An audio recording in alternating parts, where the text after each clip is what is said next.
Assalamualaikum warahmatullahi wabarakatuh. Kembali lagi dengan saya Atika dan kali ini kita akan membahas mengenai transformasi Fourier.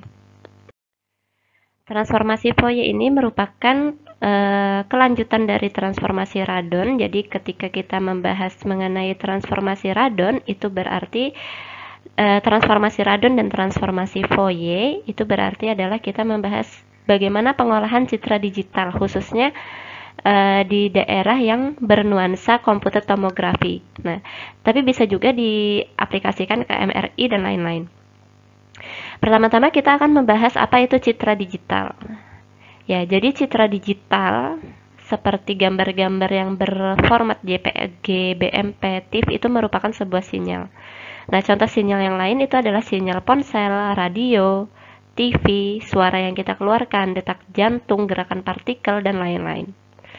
Nah, sinyal-sinyal ini itu bisa kita proses agar kita bisa melihat dan menganalisisnya dengan lebih baik. Nah, pengertian dari sinyal adalah segala macam bentuk yang dapat diukur energinya dalam suatu ruang dan waktu. Ketika sinyal berada di dalam wilayah ruang, pengolahan sinyal akan menjadi terbatas.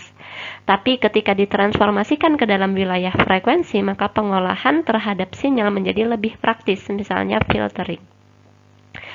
Nah, di sini kita belajar transformasi Fourier adalah untuk mengubah sinyal yang memiliki domain waktu menjadi domain frekuensi.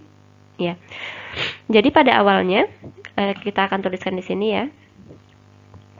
Semua bentuk sinyal ini biasanya berdomain posisi, ya, atau fx. Nah, kita akan mentransformasikannya agar menjadi lebih praktis, agar pengolahan itu bisa kita lihat dengan lebih jelas ya.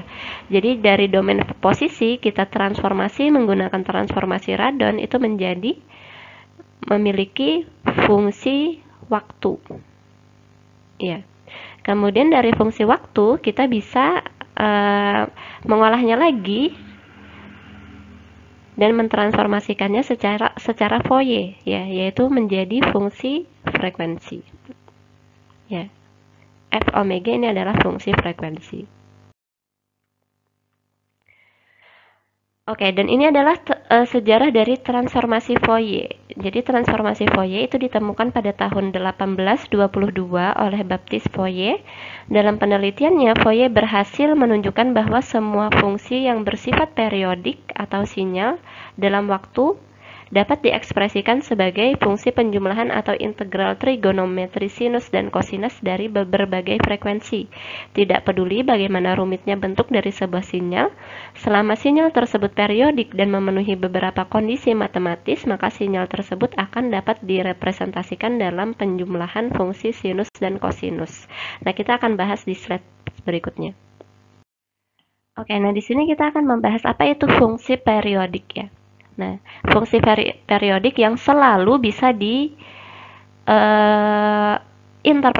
interpretasikan dalam bentuk sinus dan kosinus. Jadi di sini kita misalnya memiliki titik origin, titik awal ya. Kemudian di sini kita gambar suatu koordinat ya, kartesian. Ya. Kemudian kita bisa gambar lingkaran di sini. Nah, apabila kita mirrorkan ya, kita gambar garis lurus di sini ya. Kemudian di sini kita gambar garis lurus ya. Kita anggap ada sebuah partikel ya di ujung sini yang akan bergerak melingkar berlawanan arah jarum jam. Nah, dengan fungsi dia melingkarnya sebagai fungsi waktu ya. Jadi kita bisa gambarkan di sini akan menjadi seperti ini ya. Jika di sini adalah titik awal ya, kita berarti di sini adalah titik awalnya. Oke. Kemudian ketika dia bergerak ke atas ya, kita tarik di sini, ini adalah fungsi waktu. Dia akan menjadi seperti ini. Ya. Jadi di sini adalah titik pertama ya. Sini titik kedua ya, titik ketiga, titik ketiga, titik 4, titik 4. Nah, jadi lingkaran itu kita bisa tarik sehingga bisa menjadi seperti ini. Nah, ini adalah transformasi radon ya. Karena kita memtransformasikan dari posisi X ya menjadi T. Oke. Sama seperti yang di sini ya. Kita berarti ini kita bisa gambarkan ini adalah fungsi sinus. Sedangkan apabila kita gambarkan ke bawah ya, titik awalnya tadi yang 1 di sini, berarti 1 di sini ya. Kemudian ini akan menjadi seperti ini.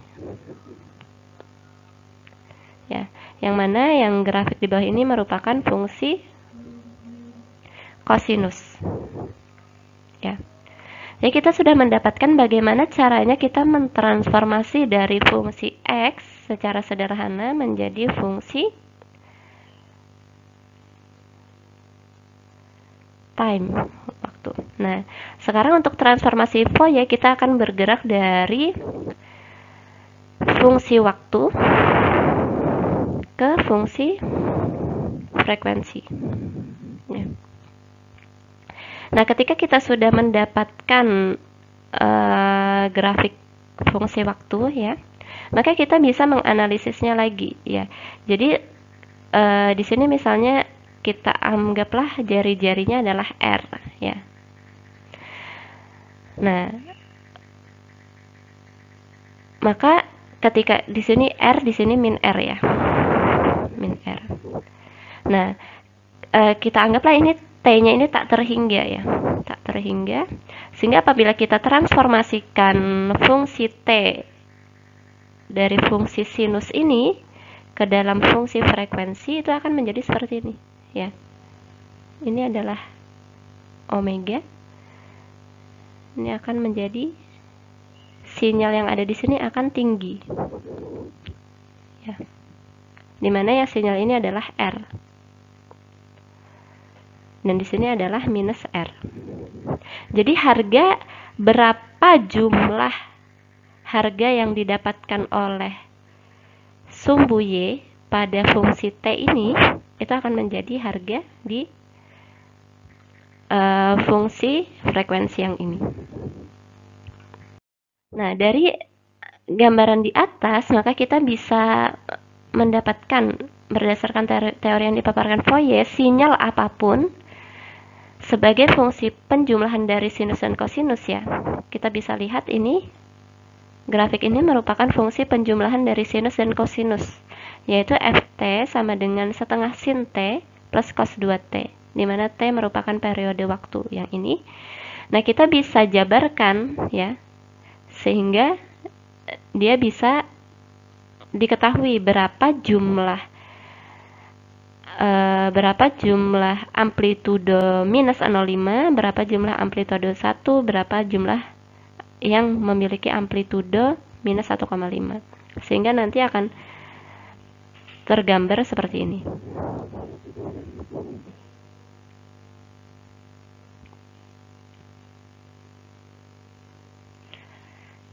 Ya. Dimana di sini adalah frekuensinya berat dan ini adalah intensitasnya. Ya. Nah, ketika sudah diketahui seperti ini, maka akan mudah kita mengetahui berapa yang dominan ya. Tentunya sinyal yang paling tinggi merupakan sinyal yang dominan, yang ini dan yang ini merupakan sinyal yang dominan. Sehingga kita bisa memfilter. Di sini kita hilangkan sehingga yang terlihat nantinya akan menjadi seperti ini saja. Ya. Jadi transformasi Fourier ini akan memudahkan untuk analisis sinyal seperti misalnya adalah filtering.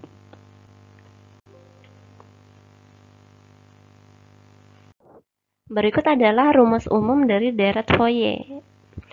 Ft sama dengan A0, sigma dari N sama dengan 1, An cos NF0T, sama dari sigma dari N sama dengan 1 sampai tak terhingga Bn sin NF0T. Ya, dimana A0, An, dan Bn merupakan koefisien dari deret Fourier. Nah, ketika kita menggunakan sedikit deret ya, sedikit deret saja, maka Yang oranye ini adalah sinyal yang kita inginkan ya, tapi sinyal yang ini adalah sinyal yang kita dapatkan ya. Kita dapatkan dari rumus ini. Nah, ketika kita menggunakan semakin banyak deret, maka sinyal yang kita dapatkan akan semakin menyerupai sinyal yang kita inginkan. Ya, dengan menggunakan rumus tersebut untuk bentuk sinyal yang rumit seperti square sinyal, sinyal ini muncul pada berbagai perangkat elektronik digital juga dapat didekati sebagai fungsi penjumlahan dari fungsi sinus dan kosinus. Nah, transformasi sinyal dari domain waktu ke domain frekuensi itu biasanya sudah ada rumusnya seperti ini ya. Fourier mendefinisikan transformasi sinyal dari domain waktu ke domain frekuensi dengan rumus f omega sama dengan minus tak hingga dari fungsi waktu dikalikan eksponensial minus j omega t, di mana j omega t ini merupakan merupakan karakteristik sinyal yang diinginkan. Jadi berbeda-beda minus JWT ini untuk setiap aplikasinya. Nah, sebaliknya Fourier juga menyediakan rumus untuk mengubah sinyal dari domain frekuensi menjadi domain waktu menggunakan inverse, yaitu dengan menggunakan rumus Ft sama dengan 1/2pi integral dari minus tak hingga sampai tak hingga f omega kalikan E pangkat J omega T D omega. Oke, tadi adalah pemaparan saya mengenai transformasi Fourier. Terima kasih atas perhatiannya, semoga membantu. Assalamualaikum warahmatullahi wabarakatuh.